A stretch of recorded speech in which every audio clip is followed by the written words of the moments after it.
పిల్లలు బాగా చదవాలి, స్కూల్లో మంచి మార్క్స్ రావాలి అంటే 3 పనులు చేయాలి.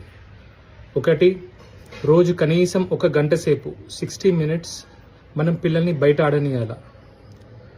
Moderate to vigorous physical activity. ఆడడం అంటే మళ్ళీ ఇండోర్ గేమ్స్ కాదు, బయట ఆడనీయాలా, వారికి కొంచెం చెమట రావాలా, ఇట్లా ఫిజికల్ యాక్టివిటీ ఉండాలా. ఒకటి.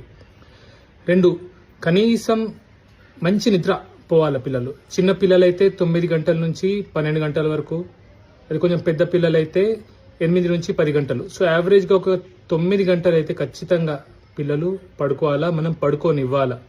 2. 3, తిండిలో మనం ఎంత వీలైతే అంత తక్కువగా రిఫైన్డ్ ప్రాసెస్డ్ ఫుడ్ ఇవ్వాలా. బయట తిండి పెట్టకూడదు, మనం ఇంట్లో వండిందే పెట్టాలి.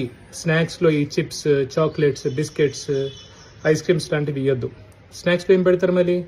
మన చక్నాలు, మన గారెప్పలు, చెక్కలు, ఓకే, ఇట్లా ఇంట్లో వండుకున్నవి, షేగోడి లాంటివి, అట్లాంటివి